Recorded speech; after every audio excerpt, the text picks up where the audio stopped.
खेले खातिर रंगवा लेके आइली बिनापुर से।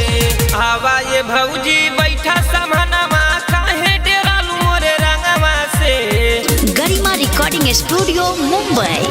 आवा ये भौजी बैठा समहनमा काहे डेरालू मोरे रंगवा से। भैया गइल बाड़े देखा बहरमा झूठे डेरालू सजनवा से। भैया गइल बाड़े देखा बहरमा झूठे डेरालू सजनवा से।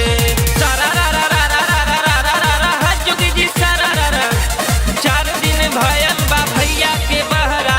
4 दिन भयल बा भैया के बहरा। लूटे लगनी भौजी घूम घूम लहरा बोला हई रे हाँ। सरारा हम बोलत ये भौजी आइली तोहरे दुआरिया हो। ऐसे जे माना करबू ये भौजी रोवे लागी पीछे करिया हो। सरारा हम बोलत ये भौजी आइली तोहरे दुआरिया हो। ऐसे जे माना करबू ये भौजी रोवे लागी पीछे करिया हो। एक बेरी तू रंगाला ये भौजी देखा ना हमारे रंगवा से। एक बेरी तू रंगाला ये भौजी देखा ना हमारे रंगवा से। भैया गइल बाड़े देखा बहरमा झूठे डेरालू सजनवा से। भैया गइल बाड़े देखा बहरमा झूठे डेरालू सजनवा से। गरिमा रिकॉर्डिंग स्टूडियो मुंबई।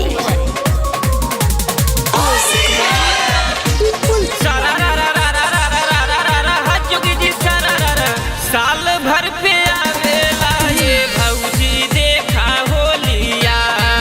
देवरा से अपने रंगाला भौजी चोलिया। साल भर पे आवेला ये भौजी देखा होलिया। देवरा से अपने रंगाला भौजी चोलिया। चढ़ते फगुनमा आइलू ये भौजी अपने तू नहीं हरवा से। चढ़ते फगुनमा आइलू ये भौजी अपने तू नहीं हरवा से। भैया गइल बड़े देखा बहरमा झूठे डेरालू सजनवा से। भैया गइल बड़े देखा बहरमा झूठे डेरालू सजनवा से।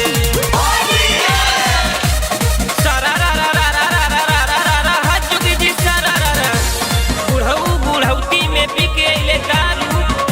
बुढ़ौती में पिके ले दारू। चिन्ह पतोए नहीं चिन्ह में हरारू बोला हई रे हाँ। राधे लगा के आइले देखा भौजिया सारा। राजन देवरवा के होला आधा बखरा।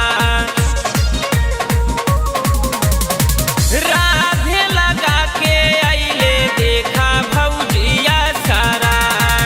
राजन देवरवा के होला आधा बखरा। काहे तू इतना करेलू भौजी चोन्हा पर तुम देवरवा से। काहे तू इतना करेलू भौजी चोन्हा पर तुम देवरवा से। भैया गइल बड़े देखा बहरमा झूठे डेरालू सजनवा से। भैया गइल बड़े देखा बहरमा झूठे डेरालू सजनवा से। गरिमा रिकॉर्डिंग स्टूडियो मुंबई।